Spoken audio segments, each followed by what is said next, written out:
Hello बच्चों and welcome to study with unique. मैं Subodh sir स्वागत करता हूँ आपका आपके प्यारे चैनल स्टडी विद यूनिक पर।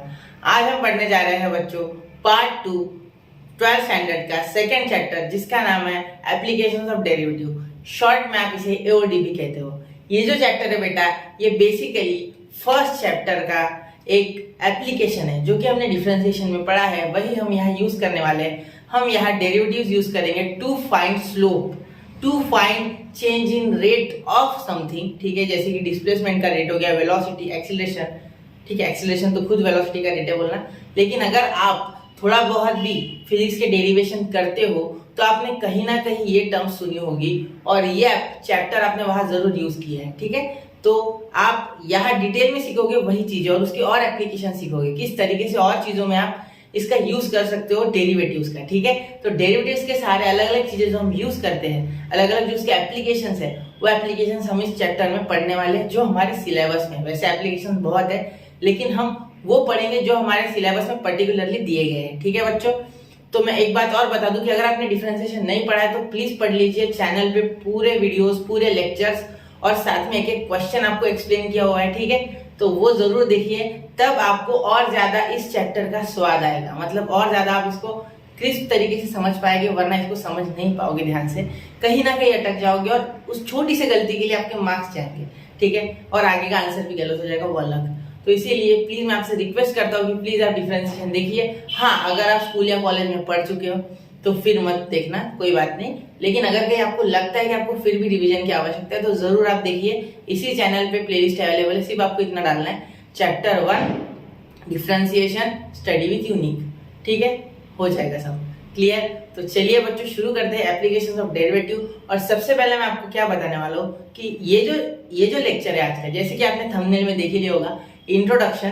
ठीक है, इंट्रोडक्शन वाला लेक्चर है और फुल साइक्नोसिस ऑफ चैप्टर, मतलब पूरा बेसिक्स आपको बता दूंगा विद जनरल इंफॉर्मेशन सारा। एक एक क्वेश्चन हर टाइप का ले लूंगा जिससे कि आपको एटलीस्ट बेसिक आइडिया हो कि आगे मैं क्या लेने वाला हूँ पूरे 14 से 15 लेक्चर या 16 लेक्चर जितने बनेंगे। ठीक है, फिर उसके बाद धीरे धीरे हम चैप्टर शुरू कर देंगे with exercise with all the basic concept. ठीक है, लेकिन आज मैं आपको बता दूंगा कि किस तरीके से पूरे चैप्टर में क्या क्या यूज होगा। ठीक है, क्या मैंने आपको बोर किया? चलिए शुरू करते हैं चैप्टर का जो बेसिक पार्ट है, मतलब क्या क्या इसमें पढ़ने वाले टॉपिक्स के बारे में। ठीक है, अगर आपको बोर कर दिया मैंने तो सॉरी। चलिए देखिए फर्स्ट टॉपिक इसमें जो है बेटा वो है टू फाइंड। ठीक है, थोड़ा मैं मोटा कर लूं मार्कर को क्योंकि शायद दिख नहीं रहा है। टू फाइंड स्लोप, या स्लोप से अच्छा डायरेक्ट में लिखता है इक्वेशन ऑफ टैंजेंट, मतलब सबसे पहले हम इक्वेशन ऑफ टैंजेंट कैसे निकालते हैं ये पढ़ेंगे। ठीक है, फिर इसके बाद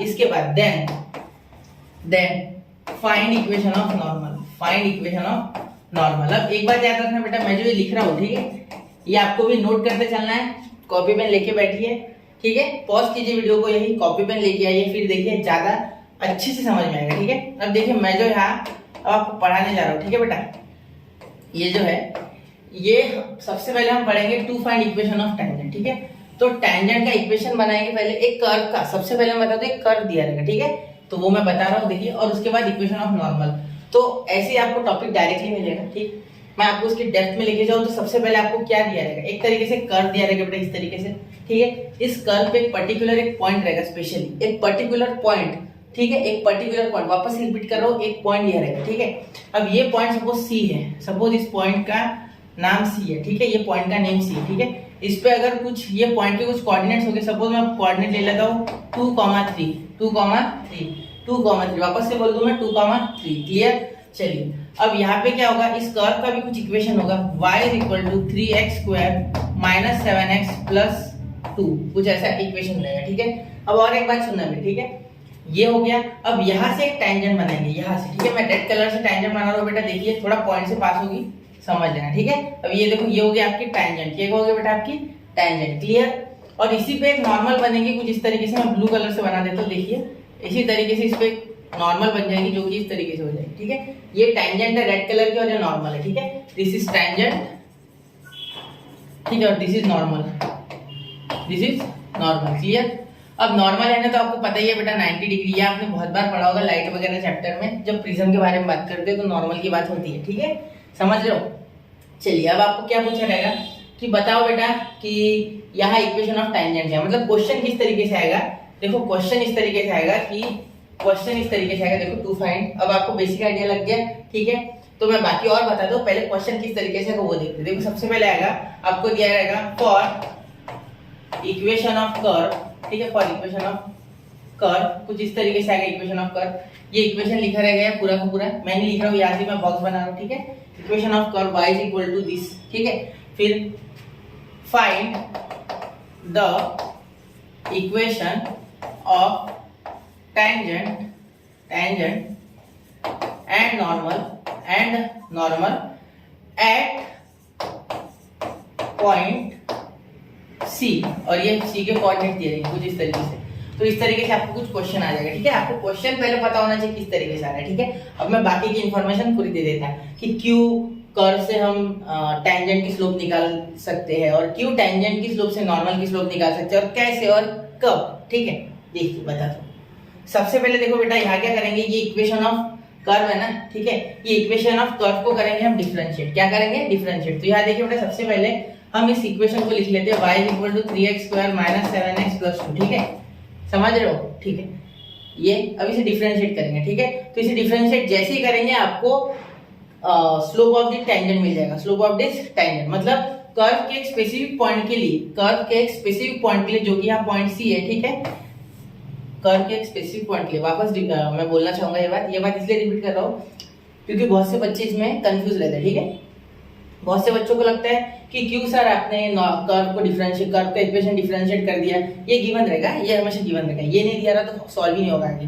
तो कर्व का इक्वेशन से कैसे क्या आप सर टेंजेंट का स्लोप डिफाइन कर पा रहे हैं, ठीक है। तो मैं एक बात बता दूं बेटा कि ये एक जनरल इक्वेशन है जो कि इस कर्व को डिफाइन कर रहा है, ठीक है। तो जब मैं इसे डिफरेंशिएट करूंगा तो मुझे स्लोप मिलता है, हमेशा डिफरेंशिएशन पे हमें स्लोप मिलता है, ये तो आपको पता है। dy बाय dx यानी स्लोप ही होता है एक्चुअली, ठीक है। और कुछ नहीं, slope of y with respect to x, ठीक है। समझ गए, और कुछ नहीं, ठीक है। Slope in terms of y and x that is called as differentiation, ठीक है। और कुछ नहीं, यही होता है वो, ठीक है। चलिए यहाँ तक हो गया, यहाँ तक समझ गया, क्लियर। अब आगे देखिए, अब मेरी बात सुनिए अच्छे से। y is equal to 3x square minus 7x plus 2, ठीक है। ये आपको इक्वेशन है। तो जब आप इसे डिफरेंशिएट करेंगे तो एट अ गिवन पॉइंट आपको एक जनरल इक्वेशन मिलेगा। मतलब यहाँ अगर इसे डिफरेंशिएट करता हूँ मैं, सपोज देखो differentiate with respect to x, ठीक है। dy by dx is equal to 6x minus 7, ये आपको कुछ मिल गया, ठीक है। देखो कैसे मिला, इसे डिफरेंशिएट किया मैंने, 2 नीचे आ गया, x का पावर n वाला फॉर्मूला लग गया, 2 नीचे आ गया 6, ये 2 में से 1 घट गया तो 1 बचा सिर्फ, और ये 7x का डिफरेंशिएशन माइनस 7 और ये प्लस 2 का 0, तो वो 0 लिखने की कोई आवश्यकता नहीं, इसलिए मैं 0 नहीं लिखता हूँ, ठीक है। अगर आप डिफरेंशिएशन मेरे साथ पढ़ चुके हो तो आपको जरूर पता होगा कि मैं 0 कभी भी नहीं लिखता हूँ, ठीक है। समझ गए यहाँ तक, ठीक है। अब देखिए ये जो मिल गया हमें, this is actually slope of tangent, but for all the given points on the curve. मतलब ये जनरल फॉर्म है, बेटा एक्चुअली। देखिए अगर मैं यहाँ से एक टेंजेंट मान लूं तो इसे भी डिफाइन कर रहा है, यहाँ से एक टेंजेंट मान लो इसे भी डिफाइन कर रहा है, ये हर पॉइंट पे डिफाइन कर रहा है, इसका मीनिंग, ठीक है। लेकिन सुनिए, हमें एक स्पेसिफिक पॉइंट के लिए चाहिए जो कि 2,3। तो अब हम क्या करेंगे, at point C which is 2,3 x, y, ठीक है। x देखिए बेटा 2 हो जाएगा, y देखिए बेटा 3 हो जाएगा, ठीक है। तो हम यहाँ हमें सिर्फ x के टर्म्स में ये आंसर, मतलब x पुट करेंगे तो हमें यहाँ इस टेंजेंट का स्लोप मिल जाएगा, इस पर्टिकुलर टेंजेंट का, ठीक है। तो यहाँ हम क्या पुट करेंगे, put x is equal to 2 in equation, या इक्वेशन में डायरेक्ट डालते, in put x is equal to direct लिखते। देखो आपको इतना लिखने की कोई आवश्यकता नहीं है, नए हो अभी इसलिए मैं इतना बता रहा हूँ, ठीक है। एक बार आप सीख गए तो इतना कुछ लिखना नहीं है, ठीक है। dy by dx is equal to 6 into 2 minus 7, तो कितना आ गया, 12 माइनस 7 हो गया आपका 5, क्या हो गया 5। देखो 6 2 डालो, 6 2 12, 12 माइनस 7 हो गया आपका 5, ठीक है बेटा। अब देखो ये जो है 5, this is slope of tangent, ठीक है। This is slope of tangent, clear, समझ रहे हो। This is slope of tangent, और कुछ नहीं है, स्लोप ऑफ टेंजेंट है, ठीक है। अब देखिए अब मैं आगे से सॉल्व करने जा रहा हूँ तो किस तरीके से हो जाएगा। यहाँ तक हो गया, स्लोप ऑफ टेंजेंट बन गया, तो यहाँ हम लिख सकते हैं स्लोप ऑफ टेंजेंट, ठीक है। Slope of tangent m is equal to 5। ठीक है, ये हो गया आपका स्लोप ऑफ टेंजेंट। क्लियर?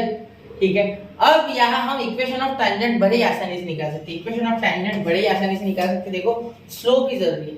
यहाँ हम जो फॉर्म इस्तेमाल करने जा रहे हैं बेटा, to find the equation is called as slope point form. Which is slope point form? यहाँ मैं लिख दूं what is slope point form. देखो स्लोप पॉइंट फॉर्म, ये हमने पिछले साल स्ट्रेट लाइन में पढ़ा था, स्लोप पॉइंट फॉर्म। तो स्लोप पॉइंट फॉर्म में क्या होता है, y minus y1 is equal to m in bracket x minus x1। ये होता है आपका फॉर्मूला। ठीक है, सुनो तो अब यहाँ क्या हो जाएगा, y माइनस y1। ठीक है, ये x1 y1 एक्चुअली है, ये आप x1 y1 भी दे सकते हैं, यही एक ही बात है। y minus y1 is equal to m in bracket x minus x1। या सबसे पहले लिख लेंगे equation of tangent, equation of tangent. ठीक है, ये लिख लोगे आप, यहाँ इक्वेशन ऑफ टेंजेंट लिख लोगे। क्लियर? दिख रहा है ना आपको? क्लियर? चलिए दिख नहीं रहा है, थोड़ा नीचे लेना है, थोड़ा नीचे ले लो। देखो अब आ गया, अब हो गया होगा, देखते एक बार वापस। ठीक है, सॉरी फॉर डिस्टर्बेंस, हो गया। चलिए अब देखिए x माइनस x1। अब देखो बेटा y माइनस y1 क्या है आपका? ठीक है, y1 क्या है? y1 देखिए, y1 है आपका 3। ठीक है, और m क्या है बेटा? m आपका है 5। ठीक है, एंड हियर x1 क्या है? x1 is what 2। तो आपको इक्वेशन आराम से मिल जाएगा। देखो y minus 3 is equal to 5 into x 5x, 5 into 2 10। ठीक है, तो यहाँ आपको 5x यही रखना है क्योंकि ये पॉजिटिव है। ये y इधर लेके आओ माइनस y, ये -3 इधर लेके आओ +3, तो -10 + 3 हो जाएगा -7 इज इक्वल टू 0। ये हो गया आपका equation of tangent, equation of tangent, equation of tangent. Clear? ये हो गया आपका इक्वेशन ऑफ टेंजेंट। समझ गए मेरी बात? ये इक्वेशन ऑफ टेंजेंट मिल गया। यहाँ तक क्लियर होगी बात? अब देखो अब आगे हम निकालेंगे इक्वेशन ऑफ नॉर्मल। तो इक्वेशन ऑफ नॉर्मल निकालने से पहले तो निकालेंगे slope of normal, slope of normal. अब स्लोप ऑफ नॉर्मल क्या होता है? स्लोप ऑफ नॉर्मल इज बेटा m1, सॉरी m1 नहीं, m इंटू m1 कर देते हैं, m into m1 is equal to -1।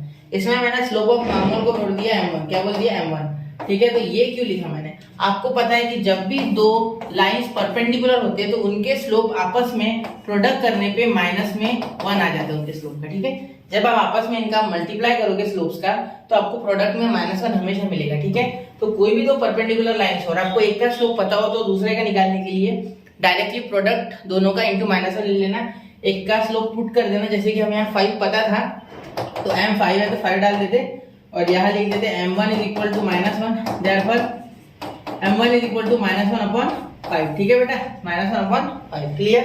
तो अब इक्वेशन ऑफ नॉर्मल में यहाँ निकाल दो। ठीक है, वहाँ जगह नहीं है तो देखिए इक्वेशन ऑफ नॉर्मल निकालना भी कोई मुश्किल नहीं है, वैसे तो आप समझ गए होंगे। नॉर्मल के लिए भी same to same x1 y1 है। देखो 2,3 है, मतलब x1 भी 2 आएगा और y1 भी 3 आएगा। ठीक है, तो यहाँ हम जब इक्वेशन निकालेंगे तो वही same to same formula y minus y1 is equal to m1 in bracket x minus x1। कहाँ बदल गए बेटा? जज्बात, क्वेश्चन के जज्बात बदल के क्वेश्चन के m1 पे। यहाँ हमने m डाला था, here we have to put m1 which is -1/5 and therefore y minus y1, what is y1 beta? y1 is 3, ठीक है, is equal to what is m beta? m is what? m1 -1/5 and here x minus x1, x1 क्या है हमारा? 2 है बेटा। ठीक है, डाल दो, इसे सॉल्व करो, आपको इक्वेशन मिल जाएगा। ठीक है, करके दे दो, चलो देखते हैं, 1 मिनट करके देता हूँ। इधर लिख देता हूँ इक्वेशन। ठीक है, यहाँ लिख रहा हूँ, ध्यान देना। y ये इधर मल्टीप्लाई करेगा 5y माइनस 3, सॉरी -15, क्योंकि 3 से मल्टीप्लाई करेगा तो -15। ठीक है, इज इक्वल टू माइनस के साथ होगा तो -x और माइनस का 2 + 2 हो जाएगा, माइनस प्लस। तो अब देखो यहाँ -x इधर आके प्लस, ठीक है, प्लस 5y -15 और ये इधर आ गया तो -2, तो -15 और -2 का क्या हो जाएगा? -17। ठीक है, -17 इज इक्वल टू 0। अब सुनो मेरी बात, क्या हो जाएगा? ये देखो यहाँ आ गया तो x और ये प्लस 5y, ये +2 इधर आके -2, तो -15 -2 -17, तो this is your equation of normal. तो ये हमने एक पार्ट तो बेटा कंप्लीट कर लिया। अभी चैप्टर में हम क्या पढ़ने वाले हैं उसका एक पार्ट खत्म हो गया। अब अगर आप डायरेक्टली एक्सरसाइज में घुस भी जाओ पहले तो आपको कम से कम 3 से 4 क्वेश्चन तो आ जाएंगे। ठीक है, चलिए तो ये नोट डाउन कर लीजिए, करना होगा तो, और कर ही लो, मैं तो बोलता हूँ करना होगा तो नहीं, करना ही है। ठीक है, चलिए अब बढ़ते हैं अगले टॉपिक की ओर। उस टॉपिक में हम पढ़ेंगे रेट ऑफ चेंज। वो इतना बड़ा नहीं है, इसमें थोड़ा देख क्वेश्चन वगैरह लिए इसलिए समय लग गया। समझ गए ना? एक कर्व का इक्वेशन दिया रहेगा, उसे सबसे पहले डिफरेंशिएट करेंगे, फिर उससे स्लोप ऑफ टेंजेंट मिल जाएगा, फिर स्लोप ऑफ टेंजेंट के बाद स्लोप पॉइंट फॉर्म यूज करेंगे, स्लोप पॉइंट फॉर्म यूज करने के बाद उसमें x1 y1 पुट करेंगे, बराबर स्लोप पुट करेंगे, आपको इक्वेशन ऑफ टेंजेंट मिल जाएगा। फिर स्लोप ऑफ टेंजेंट के सहारे परपेंडिकुलर लाइंस का प्रोडक्ट जो होता है स्लोप का -1 होता है, वो उसके सारे हम नॉर्मल का स्लोप निकालेंगे। फिर इक्वेशन ऑफ नॉर्मल के लिए वो सेम टू सेम प्रोसेस, सिर्फ जो स्लोप हमने m डाला था उसके जगह m1 डालेंगे। मैं m1 और m ले रहा, आप m1 और m2 भी ले सकते हैं, आपकी इच्छा है वो कंप्लीटली, ठीक है। फिर आपको इक्वेशन ऑफ नॉर्मल मिल जाएगा, ठीक है। लेकिन मैं एक बात और रिपीट कर दूं कि कर्व के एक सिंगल पॉइंट के लिए ये स्लोप डिफाइंड था, ठीक है। 2 पुट करने के बाद जो स्लोप आया है हमारा वो सिर्फ इस C पॉइंट के लिए, ठीक है। और कोई पॉइंट यहाँ से D होगा, उसके 3,4 हो गए, ठीक है। तो हमें x की वैल्यू 3 डालनी होगी, क्लियर, तब जाके। तो ये जनरल फार्मूला तो है, लेकिन इसमें वैल्यू कौन सी पुट करती है उसके ऊपर उस पॉइंट का स्लोप डिफाइंड होगा, ठीक है। कर्व का slope for this particular point is defined by 2, ठीक है, x = 2, समझ गए। चलिए अब बढ़ते हैं अगले टॉपिक की और इसका स्क्रीनशॉट निकाल लो। 1 2 3 हो गया नोट। चलिए चलते हैं। अब देखो, अब इसके बाद जो मैं आपको पढ़ाने जा रहा हूँ वो है रेट ऑफ चेंज। अब ये क्या है सर, रेट ऑफ चेंज? तो पहली बार देख रहे हैं? नहीं बेटा, आपने ये फिजिक्स में देखा है। मैं फिजिक्स के सारे आपको थोड़ा रिलेट कराऊंगा ये, ठीक है। सबसे पहले आप क्या जानते हो, आप डिस्प्लेसमेंट जानते हो कि नहीं, इतना बताओ सिर्फ। डिस्प्लेसमेंट आप जानते हो कि इतना मैं जानता हूँ 100%। डिस्प्लेसमेंट से क्या आता है बेटा, वेलोसिटी, और वेलोसिटी से क्या आता है बेटा, एक्सीलरेशन, ठीक है। एक्सीलरेशन ये आप जानते हो सारे लोग, ठीक है, सारे बच्चे जानते हैं ये बात, क्योंकि फिजिक्स तो आपको हो गई, चाहे आप नीट हो, चाहे जेडब्ल्यू हो, चाहे एमएसटी हो, पीसीएम दो, पीसीबी दो, ये तो आते हैं, फिजिक्स फिक्स है, ठीक है। सर बड़ा डर लगता है फिजिक्स? नहीं लगता, टेंशन मत लो। चलिए देखते हैं, अब आगे बढ़ो। देखो, अब अगर आपको सपोज डिस्प्लेसमेंट दिया है s = t का क्यूब माइनस 2t² प्लस 4, इससे डिफाइन किया है आपका जो डिस्प्लेसमेंट है वो displacement with respect to t कुछ इस तरीके से इक्वेशन में दिया गया। ये क्या है, डिस्प्लेसमेंट दिया गया है आपको, ठीक है, in form of time, in form of time, ठीक है, ऐसा आप बोल सकते हैं, ठीक है। मतलब टाइम के फॉर्म में आपको एक्चुअली डिस्प्लेसमेंट ही दिया गया और कुछ नहीं है, ठीक है। अब आप क्या करोगे, अब आप करोगे यहाँ डिफरेंशिएट, मतलब आप करते थे, ये किया होगा आपने मैथमेटिक्स में, फिजिक्स मैथ्स इन फिजिक्स है ना, आपको सेकंड चैप्टर है शायद, मैथमेटिक्स इन फिजिक्स नाम से 11th स्टैंडर्ड में सेकंड चैप्टर है, यूनिट्स एंड मेजरमेंट्स के बाद, यूनिट्स एंड डायमेंशंस है, यूनिट्स एंड डायमेंशंस के बाद, ठीक है। तो डिफरेंशिएशन, ठीक है, डिफरेंशिएट विद रिस्पेक्ट टू किससे करोगे बेटा, t से करोगे, t से, ठीक है, क्योंकि आपको पता है v = ds/dt, या आप dx x ले दोगे आप तो dx हो जाएगा, ठीक है। यहाँ मैंने x ले लिया इसलिए ds/dt। अब देखो ds/dt = ये 3 नीचे आ जाएगा, यहाँ हो जाएगा t², ठीक है, माइनस यहाँ 2 ऐसे का ऐसे, ये 2 नीचे आ जाएगा, 2 2 = 4 और ये 8t बन जाएगा, और ये 4 का डिफरेंशिएशन 0, जो कि मैं कभी भी लिखता नहीं हूँ, ठीक है।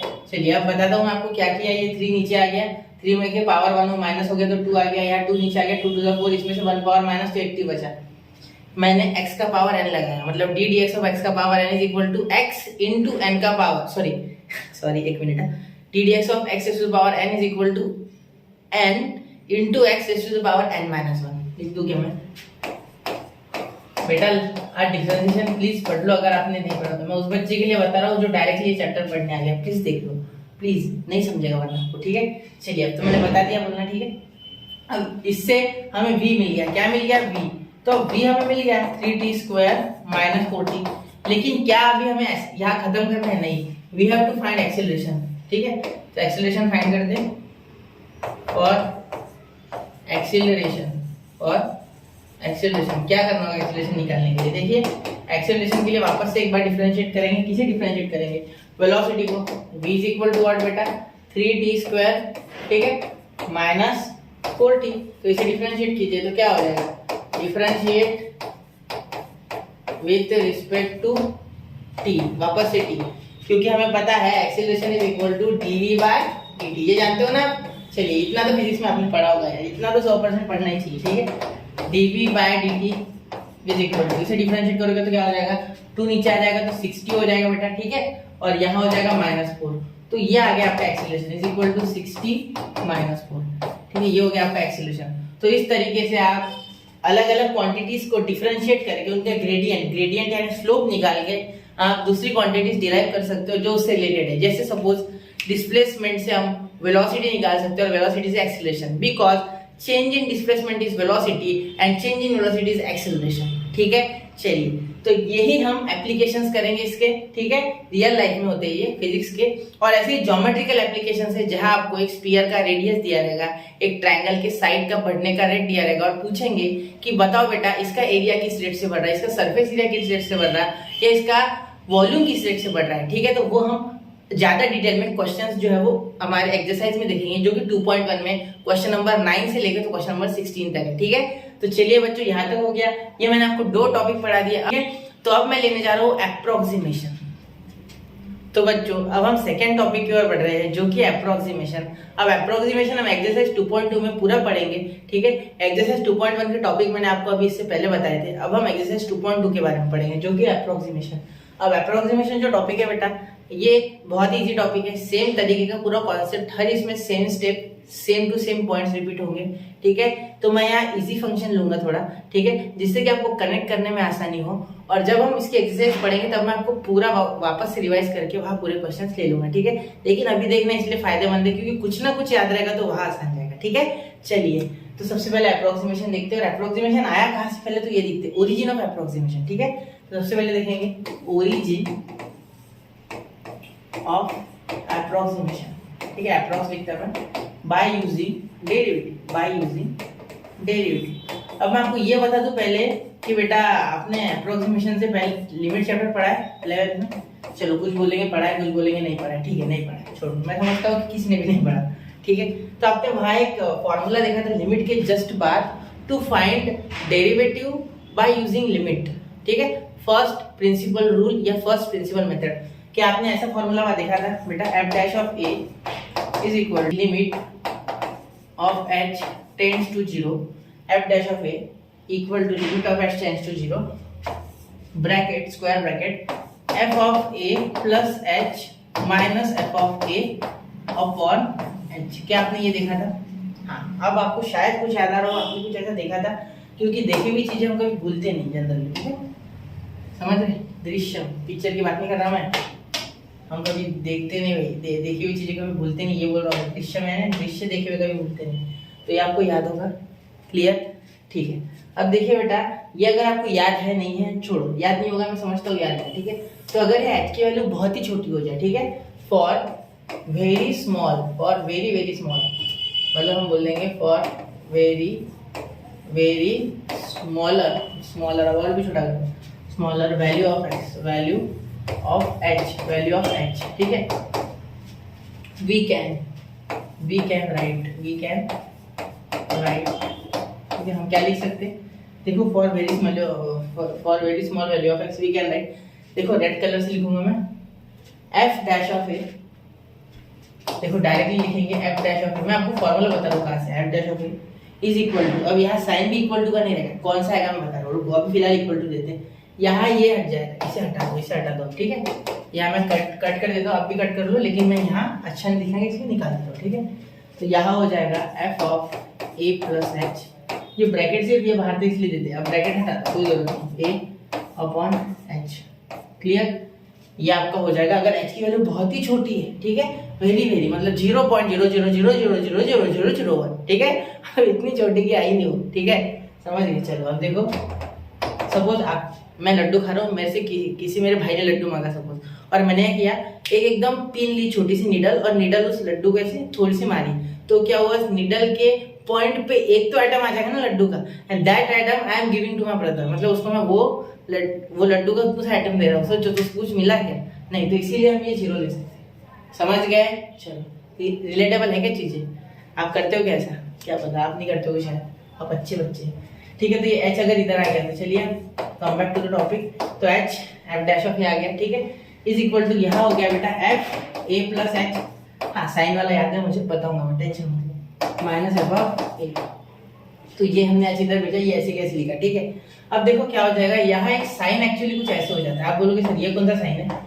देखो आपने फिजिक्स में और मैथ्स में इससे पहले मैंने भी आपको बताया होगा कि कुछ इस तरीके से अप्रोक्सीमेशन का साइन होता है, हमने पढ़ा है, ठीक है। कुछ इस तरीके से बहती हुई लहरें, बहती हवा सी थी ये साइन, ठीक है, तो अप्रोक्सीमेशन की साइन थी, ठीक है।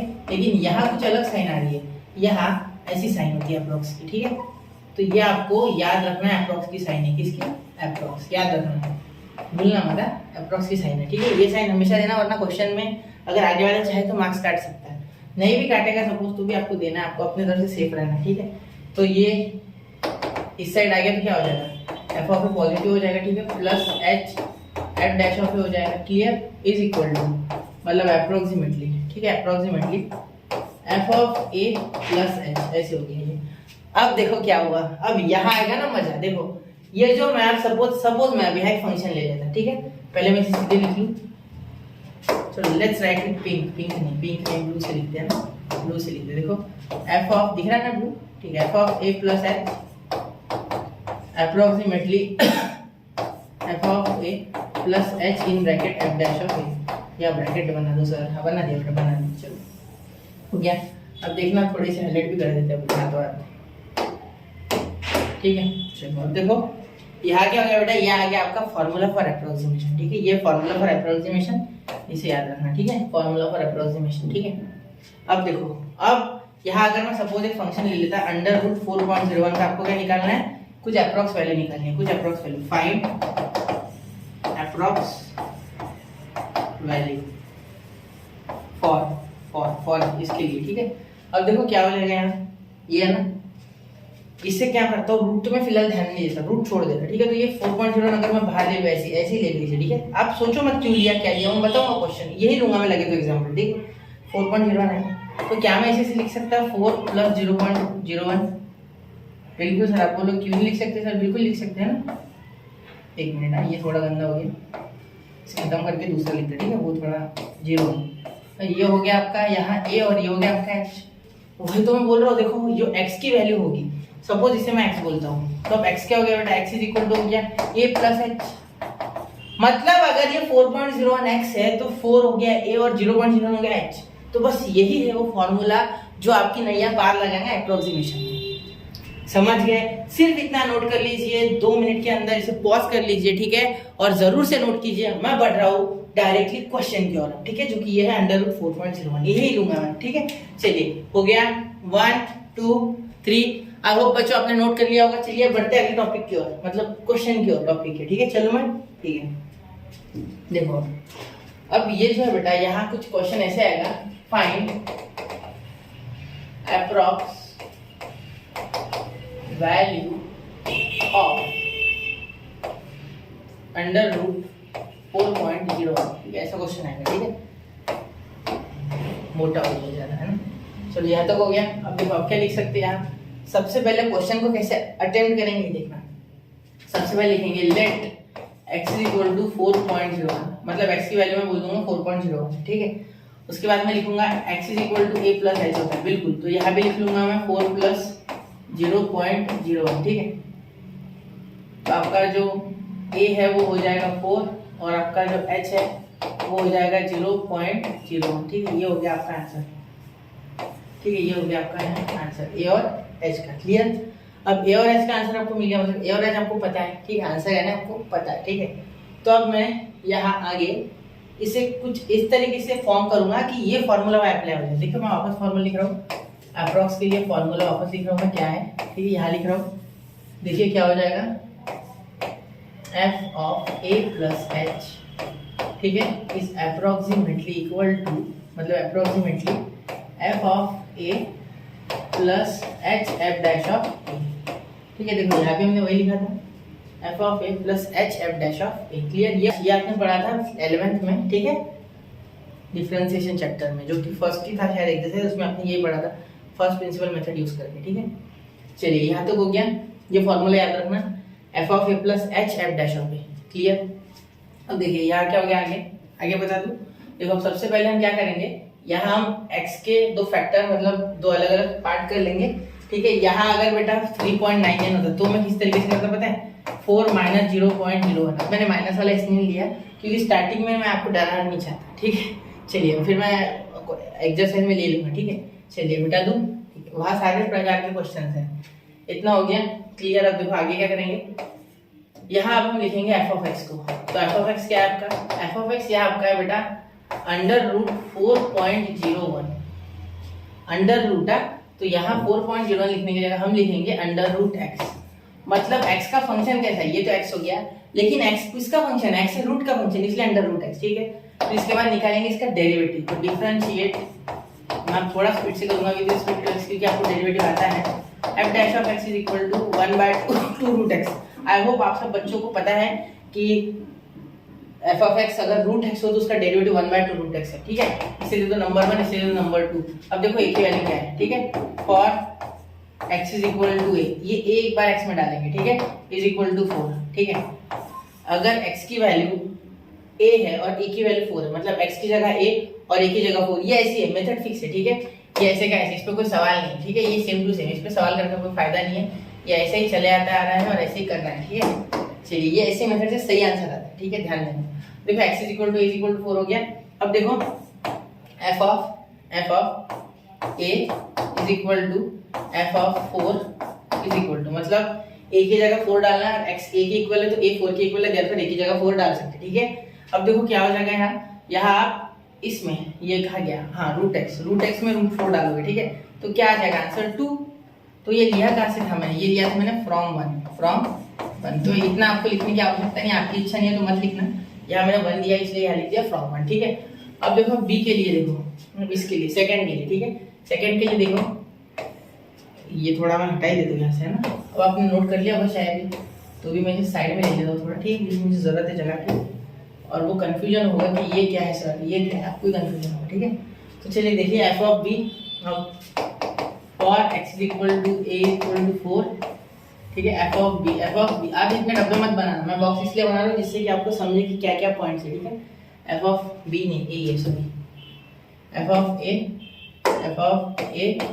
इज इक्वल टू ध्यान देना, f of a is equal to इसके लिए f डैश ऑफ a, क्योंकि उसमें फॉर्मूले में डैश भी है, देखो ये डैश वाला दिया, f ऑफ a तो बन गया, f डैश ऑफ a बनाना है तो वो हो जाएगा ये।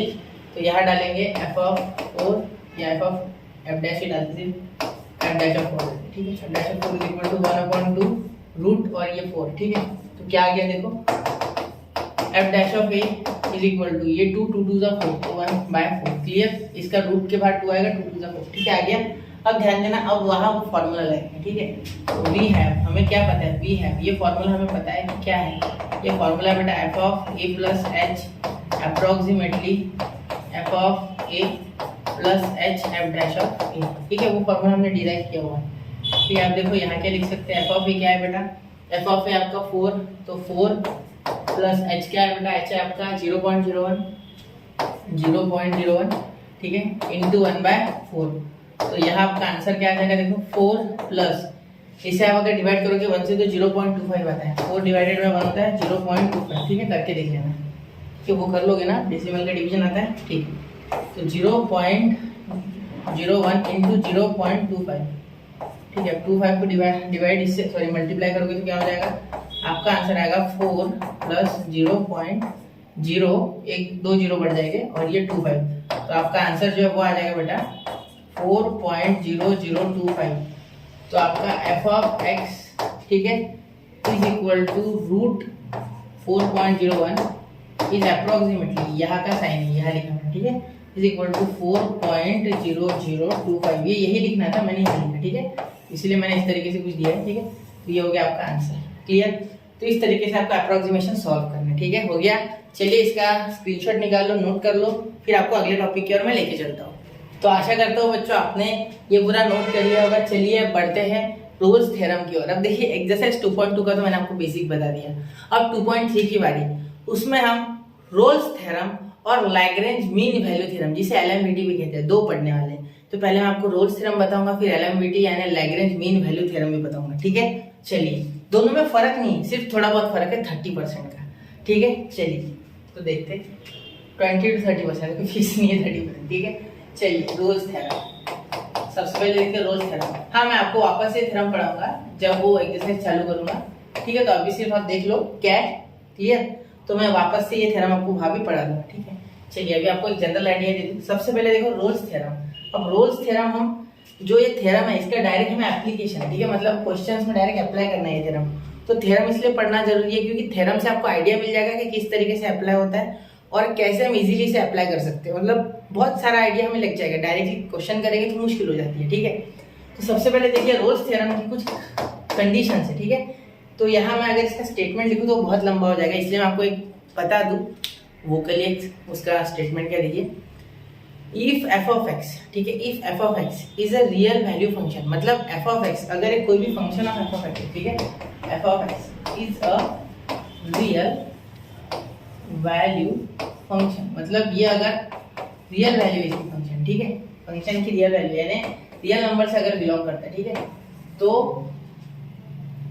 क्या क्या होना चाहिए। देखो सबसे पहली कंडीशन जो इसमें, ठीक है, अगर F of x real value function है तो और 3 कंडीशन, ठीक है, उसके बाद हमें देन मिलेगा, ठीक है। किसी भी थ्योरम में हमें पहले इफ मिलता है, फिर उसके बाद इफ होता है पूरा, उसके बाद ही देन होता है। जैसे आप बोलते हो कि if a triangle is a right angle triangle, if a triangle is a right angle triangle, then the sum of squares of its two sides is equal to the squares of its hypotenuse. तो ये हो गया Pythagoras theorem, ठीक है। तो इसी तरीके से इसमें इफ क्या क्या होना चाहिए पहले वो देख लो।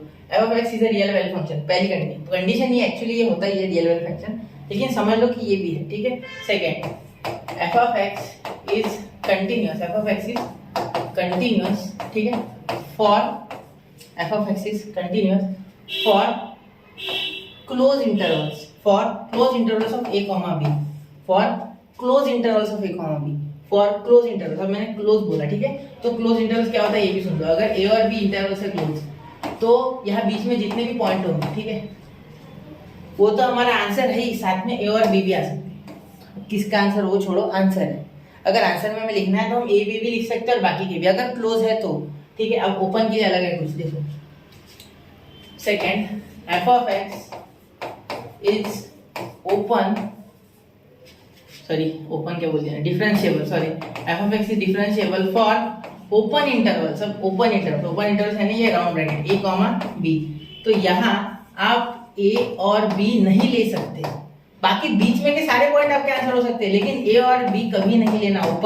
ओपन है इसलिए नहीं, अब उल्टा ही है, ओपन है तो वो ओपन होनी चाहिए, लेकिन ओपन नहीं है, वो क्लोज है, वो बंद है, उसको भूल जाना, ठीक है। क्लोज में है अवेलेबल, ऐसे याद रखो, ठीक है।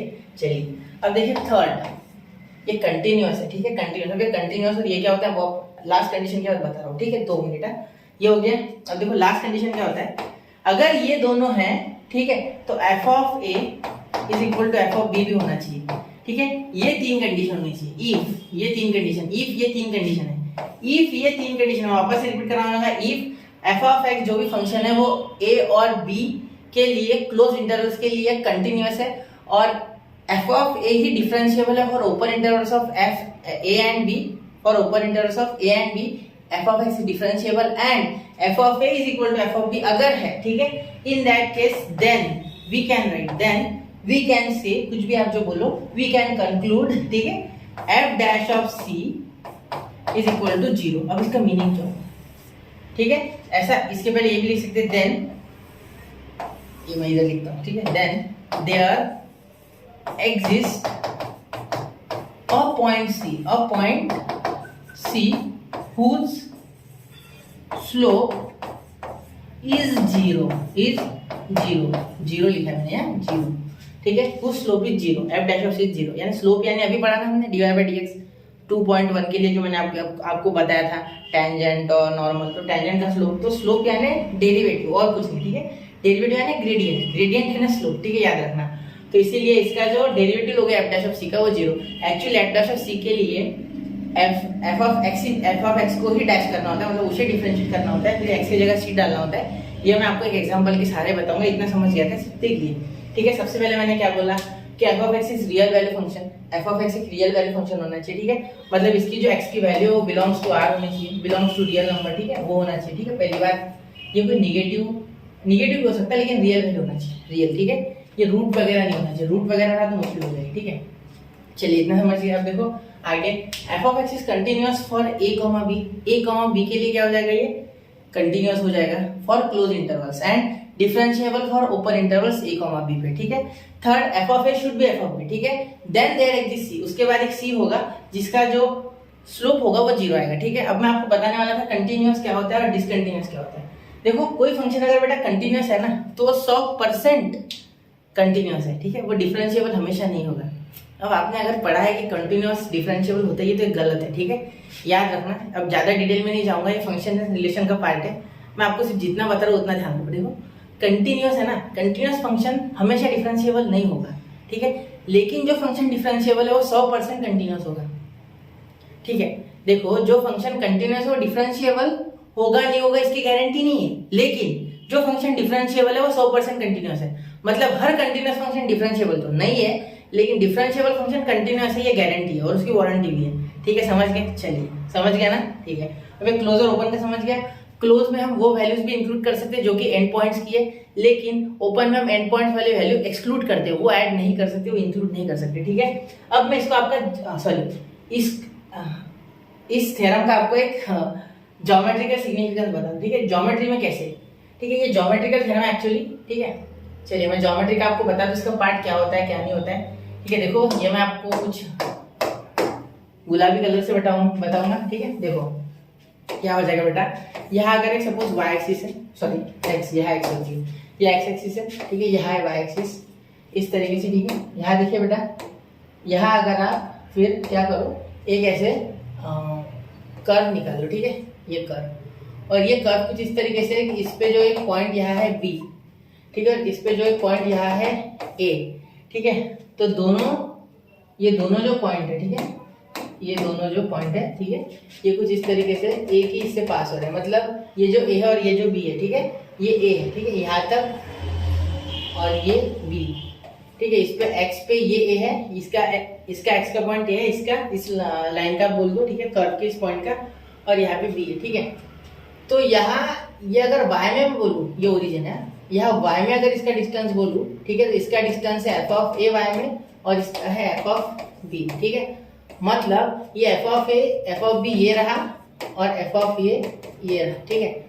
तो ये f ऑफ a, ठीक है, ये f ऑफ b, ठीक है। एक्चुअली यहाँ नहीं दे सकते, ऐसे नहीं लिख सकते, इन्हें लिखने का कुछ अलग तरीका है। देखो कैसे ये होता है, x पहले लिखते हैं हम, x y के फॉर्म में लिखते हैं, कोऑर्डिनेट्स कभी भी, तो x कौन है b f ऑफ b, और यहाँ लिख सकते हो y f ऑफ a, ठीक है।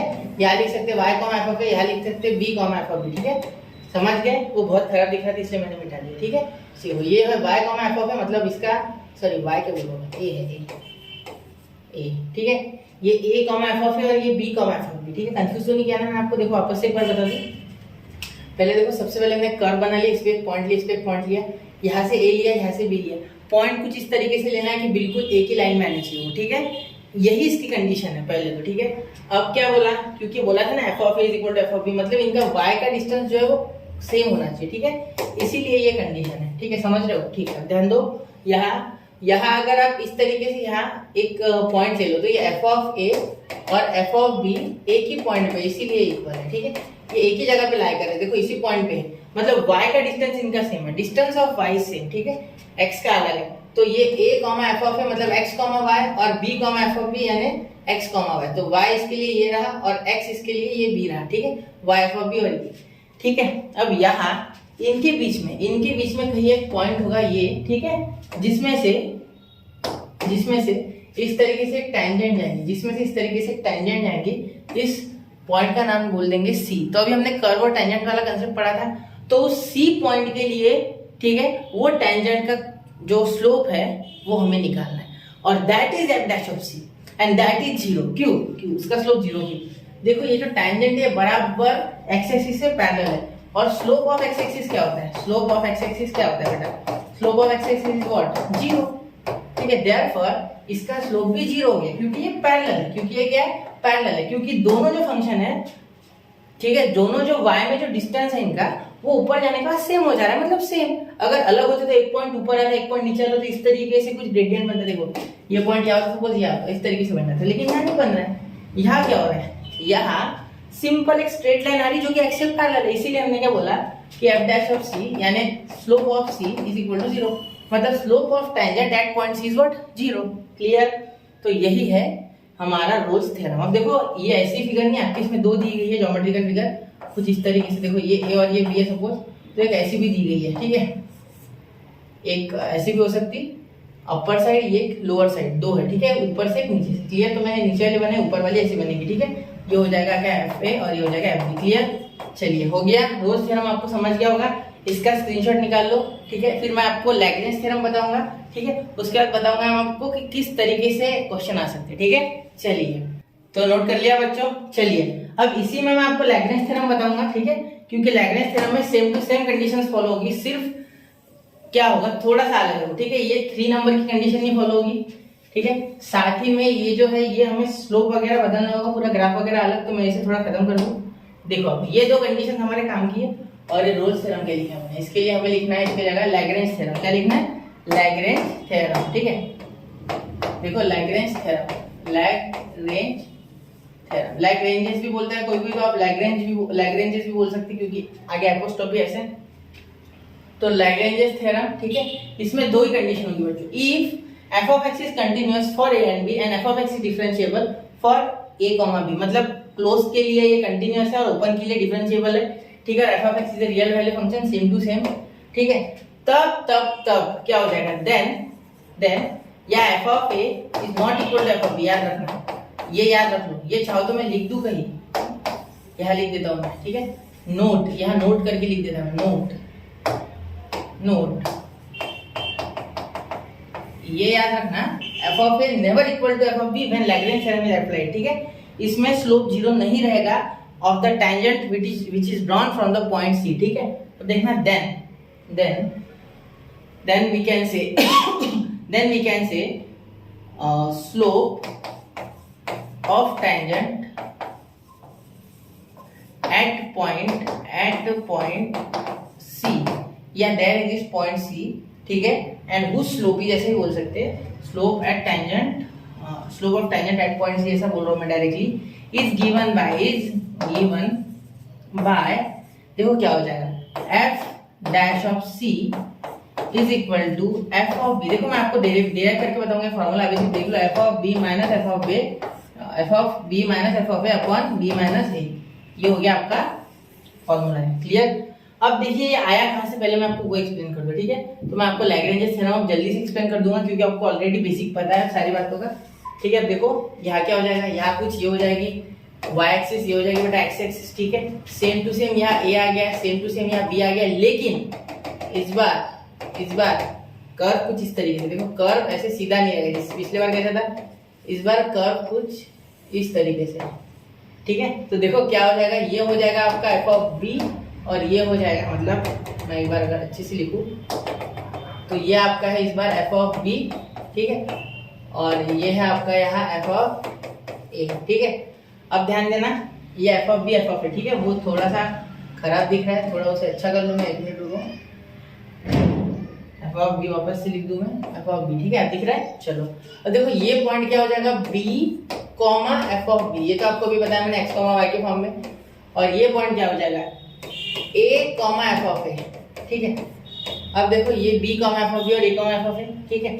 अब इसका स्लोप निकालना कोई मुश्किल, आप आधे बच्चे समझ गए होंगे कि यहाँ सर आपका 2 पॉइंट फॉर्म लग गया, 2 पॉइंट फॉर्म से स्लोप कैसे निकालते हैं, slope by 2 point form is equal to slope of tangent at point c, tangent at point c. तो मैंने पॉइंट सी तो लिया ही है ना, तो पॉइंट सी ले लेता, रुको थोड़ा रंग बदल के लेता। तो देखो यहाँ हो जाएगा एक पॉइंट सी, सपोज यहाँ एक पॉइंट सी, ठीक है, और इसके हम इस तरीके से कुछ टेंजेंट बनाते, ठीक है। तो this tangent, the slope of this tangent is given by, the slope of this tangent is given by, वापस से बोल रहा हूँ, the slope of this tangent is given by, देखो क्या हो जाएगा, यहाँ हम स्लोप पॉइंट फॉर्म इस्तेमाल करेंगे, कौन सा, slope point form, sorry 2 point form, कौन सा हम यहाँ इस्तेमाल करेंगे बेटा, 2 पॉइंट फॉर्म, कौन सा 2 पॉइंट फॉर्म, याद रखना। तो कैसे मिलेगा स्लोप हमें, y2 minus y1 upon x2 minus x1। अब देखो ये कैसे हो गया, ठीक है, इसे मैं थोड़ा सा इधर कर लेता, ठीक है, ये आपको पता चल गया क्योंकि फिर मैं आपको यहाँ बता दूंगा, और ठीक है। देखो यहाँ क्या हो जाएगा, यहाँ आप लिख सकते हैं slope is equal to y2, क्या है, y2 है ये f ऑफ b माइनस ये आपका f ऑफ a, ये हो गया y1, क्या हो गया y1, क्योंकि देखो ये हो जाएगा x1 y1 और ये हो जाएगा x2 और ये y2, ठीक है, y2 minus y1 upon x2 minus x1, मतलब b माइनस a, ये हो गया आपका यहाँ स्लोप। क्लियर बेटा, समझ रहे हो। तो इसीलिए हमने यहाँ c का स्लोप निकाला, पिछले इसमें क्या था, कुछ इस तरीके से था, y का डिस्टेंस दोनों का सेम था, ठीक है, इसलिए हमने क्या बोल दिया, यहाँ से 2 टेंजेंट बन गए that is parallel to x axis and therefore its slope is 0, but here it is not possible because ये y का डिस्टेंस सेम होने के कारण y2 minus y1 upon x2 minus x1, ये हमारा जो फॉर्मूला है जो कि हम 2 पॉइंट फॉर्म इस्तेमाल करते हैं, उससे हमने f of b minus f of a upon b minus a, ठीक है। ये बसा लेना पूरा मन में, क्योंकि इसका बहुत ज्यादा काम है, ठीक है बच्चों। चलिए यहाँ हो गया इतना, ये हो गया एक्सरसाइज आपकी 2.3, ठीक है। इस पे एक एग्जांपल देखते हैं और बढ़ते हैं फिर अगले टॉपिक की ओर। इसको नोट कर लीजिए, कंडीशन सेम है, सिर्फ ये कंडीशन नहीं लेनी है, याद रखना। ये condition f of a is never equal to f of b when Lagrange theorem is applied, ठीक है। इसे लैग्रेंज मीन वैल्यू थ्योरम भी कहते हैं, तो मैं शॉर्ट में लिख लूँ यार LMVT, LMVT, क्लियर। मैं आपको वापस से पढ़ाऊंगा एक्सरसाइज के समय, लेकिन यहाँ देख लीजिए, ठीक है। 1 2 3। तो आई होप बच्चों आपने यहाँ टॉपिक पूरा नोट कर लिया होगा। चलते हैं यहाँ इसके क्वेश्चन की ओर, ठीक है। तो पहला क्वेश्चन देखिए, इसमें क्वेश्चन कुछ इस तरीके से आएगा कि आपको यहाँ रोल्स थ्योरम वेरीफाई करना है, ठीक है।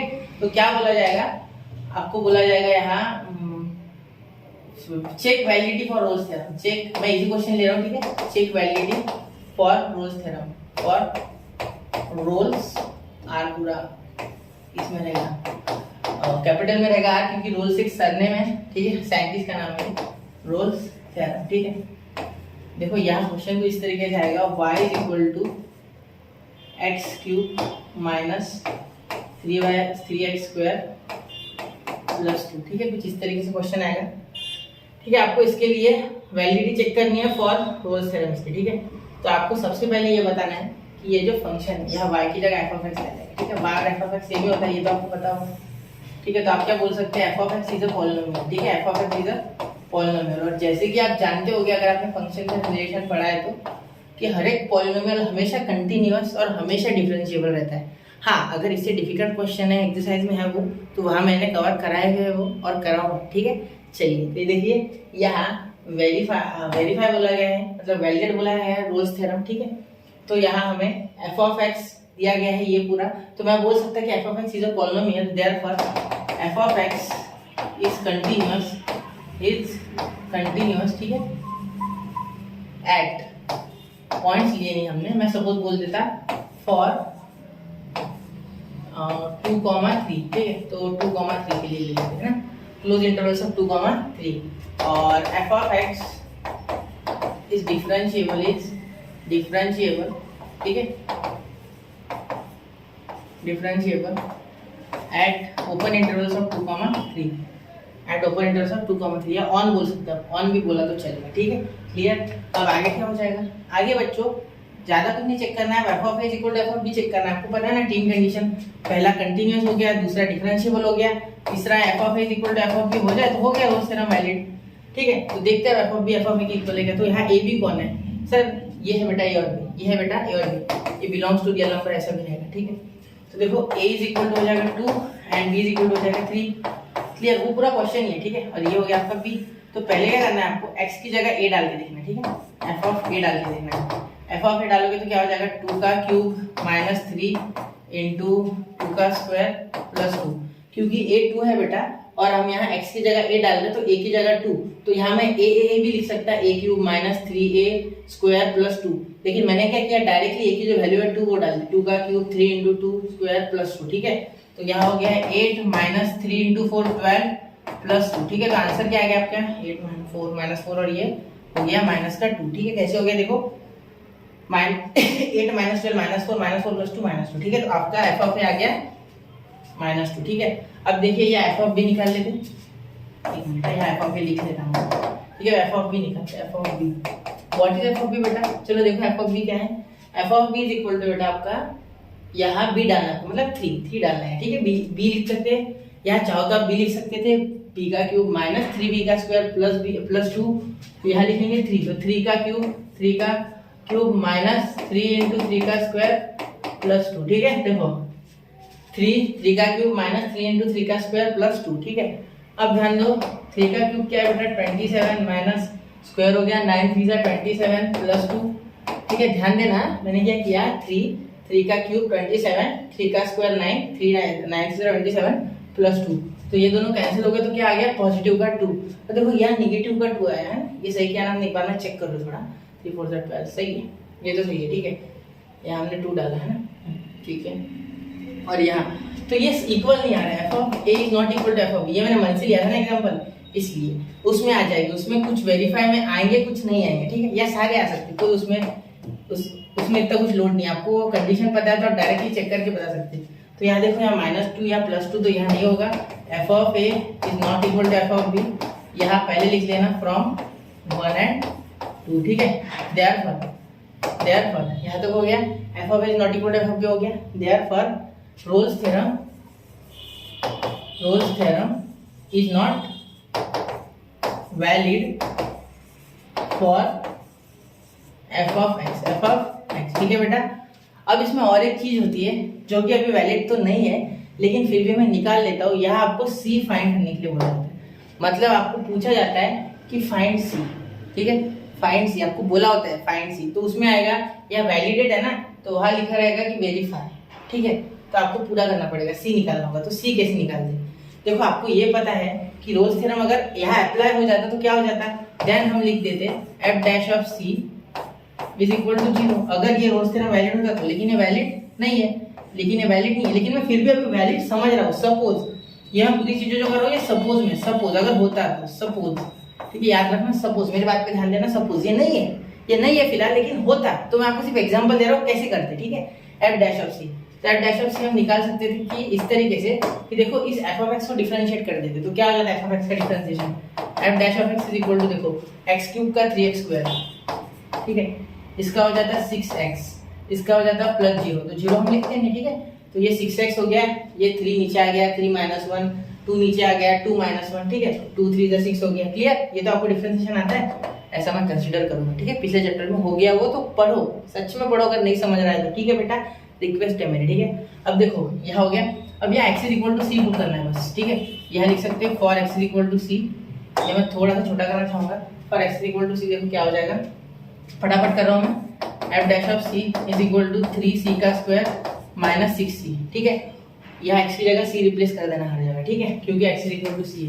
अब देखो एफ डैश ऑफ सी क्या है, अगर वैलिड है तो 0, तो यहाँ 0 पुट करो, 0 = 3c² - 6c, ठीक है। ये आ गया आपका, यहाँ तक क्लियर है, 3c² - 6c। अब देखो यहाँ क्या हो जाएगा, 0 है ना, तो ये c कॉमन निकाल लो, तो 0 = c इन ब्रैकेट 3c - 6, ठीक है। अब c क्या हो गया, यहाँ लगे तो 3c भी निकाल सकते हैं, ऐसा कुछ नहीं है। देखो मैंने c निकाला, 3c निकाल सकते हो, तो यहाँ हो जाएगा 1c बचेगा और यहाँ बचेगा 2, ठीक है, क्योंकि 3 कॉमन आ गया तो ये 2 से डिवाइड होता है 3 पे, ये 3, ठीक है।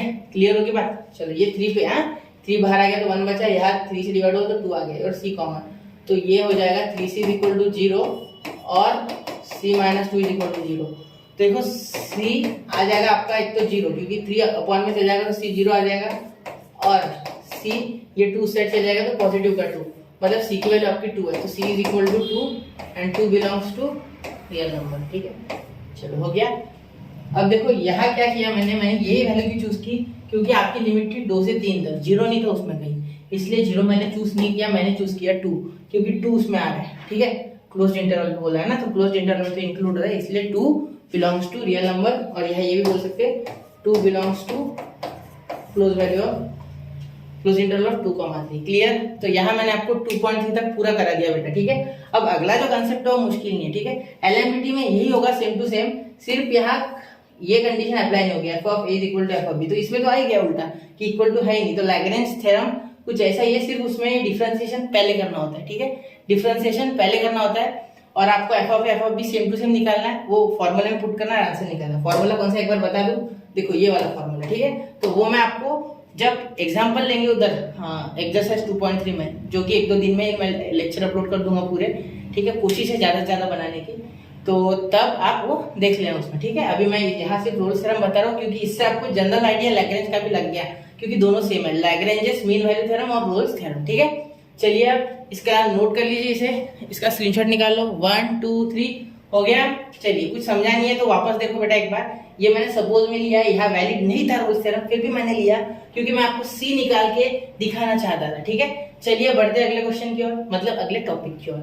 अब जो टॉपिक आप पढ़ रहे हैं बेटा, वो पढ़ रहे हैं इंक्रीजिंग और डिक्रीजिंग फंक्शन, ठीक है, इंक्रीजिंग और डिक्रीजिंग, ठीक है, इंक्रीजिंग और डिक्रीजिंग। देखो अब ये क्या है, अब आपको इंक्रीजिंग और डिक्रीजिंग से समझ गया होगा कि what is increasing what is decreasing, ये तो आप बचपन से पढ़ रहे हो, ठीक है। तो इंक्रीजिंग और डिक्रीजिंग फंक्शन में का फर्क आपको बता दूं मैं। देखो कोई फंक्शन जब इंक्रीजिंग होगा, देखिए यहाँ क्या हो गया, ये हो गया सपोज आपका x और ये हो गया सपोज आपका y, ठीक है। तो ये इस तरीके से कुछ, तो ये ग्राफ यहाँ बढ़ते जाएगा, तो बढ़ने वाला ग्राफ यहाँ f दे दो, यहाँ a b, ठीक है। ठीक इसके उल्टा दूसरा, ये function a to b increase हो रहा है, ठीक है। ये फंक्शन देखिए, ये हो गया x और ये हो गया y, a टू b ये फंक्शन डिक्रीज कर रहा है, देखो this is called as decreasing function of x from a to b, this is decreasing and this is increasing, ठीक है। तो इसीलिए इंक्रीजिंग डिक्रीजिंग का कुछ इस तरीके से होता है मैटर, ठीक है। अभी होता कब है, ठीक है। सबसे पहले देखिए आप क्या करोगे, f ऑफ x आपको कुछ भी दिया है, ठीक है, कोई भी f ऑफ x दिया है, ठीक है, उसे क्या करना है आपको, सबसे पहले तो डिफरेंशिएट कर लेना है। क्या करना है, फर्स्ट f ऑफ x दिया है, second f dash of x निकालना है, ठीक है।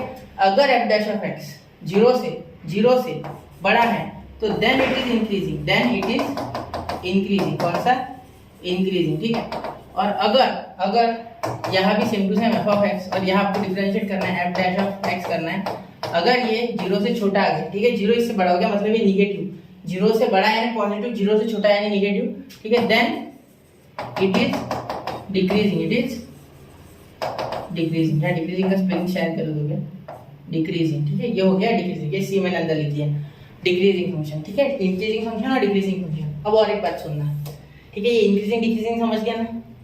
अगर f डैश ऑफ x, अगर डेरिवेटिव इसका 0 से बड़ा आएगा तो then in that case we will find it as increasing function, और अगर 0 से छोटा आता है तो then it is called as decreasing. Why, आपको ग्राफ में क्लियरली दिख रहा है डेरिवेटिव ऐसा आएगा, बढ़ते हुए स्लोप, ठीक है।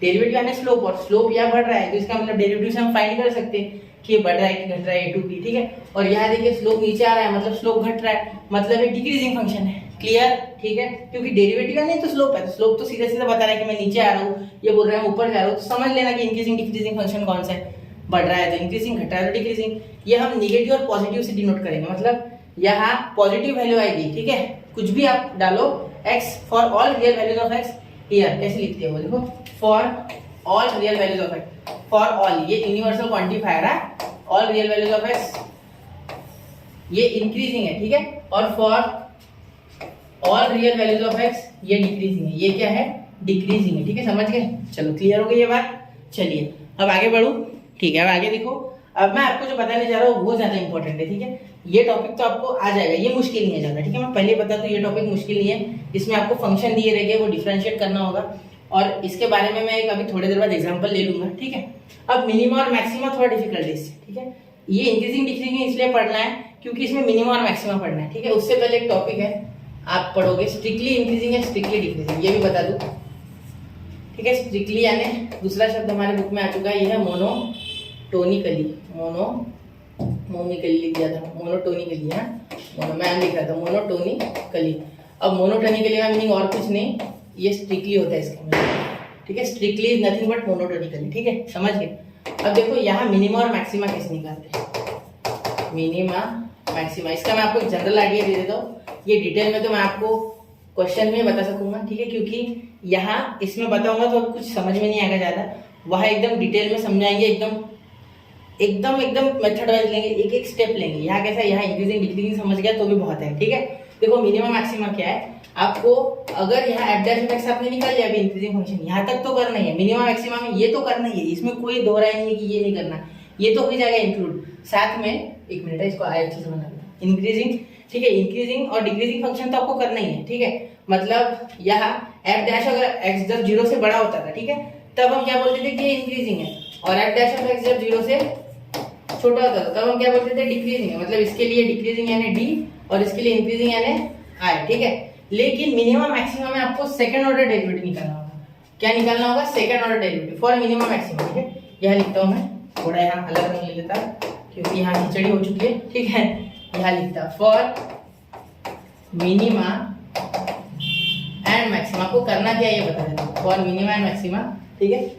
F double dash of x अगर 0 से बड़ा है, मैं वापस से बोलूं F double dash of x अगर 0 से बड़ा है तो ये फंक्शन की मिनिमम वैल्यू मिलेगी, तो ये फंक्शन की मिनिमम वैल्यू मिलेगी, मतलब मिनिमा मिलेगा, ठीक है। और अगर F double dash of x, ये इसे बॉक्स कर दूं, ये एक है करके, 0 से छोटा है मतलब ये निगेटिव है, तो आपको मैक्सिमम वैल्यू मिलेगी, तो आपको मैक्सिमम वैल्यू मिलेगी, ठीक है। अब ऐसा क्यों कैसे हो आपको क्वेश्चन में ज्यादा डिटेल में समझेगा, अभी बताऊंगा तो नहीं समझेगा, क्योंकि उसके लिए चैप्टर का बहुत सारा पार्ट आना चाहिए अच्छे से, तभी आपको ये जमेगा, ठीक है। चलिए तो ये समझ गया आपको। ठीक है। मैं क्वेश्चन ले लेता हूँ इंक्रीजिंग डिक्रीजिंग पे, मिनिमम मैक्सिमम आप डायरेक्टली उधर पढ़ोगे तो ज्यादा अच्छा होगा। और इसकी ज्योमेट्रिकल एप्लीकेशन भी है, इसके ज्योमेट्रिकल एप्लीकेशंस भी है, ज्योमेट्रिकल एप्लीकेशंस भी है, ठीक है। ज्योमेट्रिकल एप्लीकेशंस भी है इसके, ठीक है।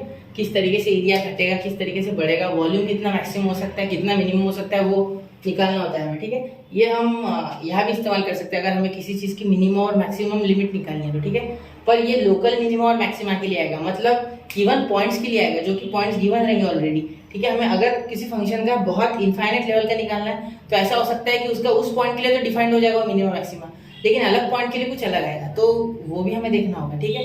तो वो मैं आपको यहाँ जो हमारा एक्सरसाइज होगी, जो हम एक्सरसाइज लेंगे उसमें और डिटेल में बता दूंगा, ठीक है। चलिए आगे, ठीक है। अब देखो मैं क्वेश्चन ले लेता हूँ। क्वेश्चन हमारा हो जाएगा यहाँ एक पॉलिनोमियल वाले लेते हैं, बड़ा आसान लेता हूँ, ठीक है। देखो f of x is equal to x cube plus 3x minus 7। तो यहाँ आपको बताना है कि इंक्रीजिंग है फंक्शन या डिक्रीजिंग है, इंक्रीजिंग है या डिक्रीजिंग है, ठीक है। तो ध्यान देना क्या हो जाएगा। देखो ये इंक्रीजिंग या डिक्रीजिंग क्या है, फंक्शन क्या है स्टेट करना है। सबसे पहले f डैश ऑफ x निकालना, differentiate with respect to x लिखेंगे, ठीक है। यहाँ हो जाएगा 3x स्क्वायर प्लस 3, 7 का डिफरेंशिएशन 0, ठीक है। 3 नीचे आ गया, इसमें से कट दिया 2 आ गया, ठीक है। अब देखो अब आगे क्या हो जाएगा, f डैश ऑफ x, ठीक है। f डैश ऑफ x आपका 3x स्क्वायर प्लस 3 आ गया, इसमें से कॉमन निकालना कुछ, तो कॉमन निकल रहा है 3, तो यहाँ आ गया x square plus 1, x square plus 1। अब देखो यहाँ आप क्या बोल सकते हैं कि देयरफॉर ये x स्क्वायर प्लस 1 है, ठीक है। x स्क्वायर प्लस 1, आप या x के वैल्यू कुछ भी पुट करोगे, ये 3 ऑलरेडी पॉजिटिव, 1 यहाँ ऑलरेडी पॉजिटिव, सिर्फ x स्क्वायर का आपको डर है यहाँ। तो आप क्या सोच सकते हैं कि x स्क्वायर एक ऐसी मशीन है जिसमें आप कुछ भी पुट करोगे तो पॉजिटिव आएगा। जैसे निगेटिव रखा तो भी पॉजिटिव आएगा, पॉजिटिव रखा तो भी पॉजिटिव आएगा, मतलब x स्क्वायर कभी निगेटिव हो ही नहीं सकता। मतलब x की कुछ भी वैल्यू रखो, for all values of x belongs to R, x हमेशा पॉजिटिव, x हमेशा क्या है पॉजिटिव। तो हम क्या बोल सकते हैं, x square is greater than 0 for all, इसका मीनिंग है all values of x belongs to R, for all values में लिख देता हूँ, नीचे शब्दों में भी लिख देता, for all values of x belongs to R। क्योंकि बहुत से बच्चों को ऐसे साइंस में प्रॉब्लम जाती है, लेकिन मैथ्स में आपको साइन लिखने बेटा, ठीक है, याद रखिए। आगे therefore x square plus 1 is greater than 0 for all values of x, क्योंकि 1 तो ऑलरेडी पॉजिटिव, उसका टेंशन ही नहीं है, 1 ऑलरेडी पॉजिटिव है, ठीक है। Therefore for all values of x belongs to R, मैंने यहाँ शब्दों में लिख दिया बेटा, आप नहीं लिखूंगा मैं, आप सीधा साइंस के लैंग्वेज में लिखूंगा, ठीक है। x square plus 1 is greater than 0 for all values of x belongs to R, ठीक है, यहाँ तक हो गया। इसके बाद हम क्या लिख सकते हैं, 3 भी लिख सकते हैं, क्योंकि 3 तो ऑलरेडी पॉजिटिव है। अगर 3 नेगेटिव होता तो यहाँ साइन उल्टा हो जाता, अगर ये नेगेटिव 3 होता तो यहाँ साइन कुछ ऐसा हो जाता, मतलब ये 0 से छोटा, लेकिन यहाँ 3 भी पॉजिटिव है हमारा, ठीक है। तो x square plus 1 is greater than 0, ठीक है, for all values of x and to for all values of x belongs to R, ठीक है। ये मैंने उल्टा कर दिया, for all values of x belongs to R, ठीक है। चलिए हो गया है तब। अब आगे देखते हैं। अब यहाँ देखिए ये देयरफॉर यही तो f ऑफ x है, देखो f ऑफ x यही तो है 3x square, 3 in bracket x square, therefore f of x या f dash of x is greater than 0 for all real values of x, ठीक है। ये हमने लिख लिया, ये इसका मीनिंग है बिलोंग्स टू, ठीक है, आपने सेट्स में पढ़ा है। Therefore f of x is increasing, f of x is increasing function. क्यों इंक्रीजिंग है, क्योंकि यहाँ सिर्फ x कुछ भी रखिए, 1 2 3 4 5 6 -1 -2 -3 इनफाइनाइट तक देखिए, यहाँ तक कि मैं तो बोलता 0 भी रख देता, 0 का स्क्वायर प्लस 1 1, 3 1 जा 1 3 भी 0 से बड़ा है, इसलिए हम बोलेंगे कि f of x is a increasing function, ठीक है, for all values of x, for all values of x, ठीक है बच्चा। चलिए इसे नोट कर लो, values of x belongs to, ठीक है। ये कंडीशन लिखना है, कंडीशन पे मार्क्स होते हैं half half half half half, ऐसे 2-3 मार्क्स का क्वेश्चन आता है, वैसे तो 2 मार्क्स का आता है, यहाँ हाफ हाफ हाफ और हाफ, ऐसे इसको भी हाफ मार्क्स होते लास्ट आंसर को, ठीक है।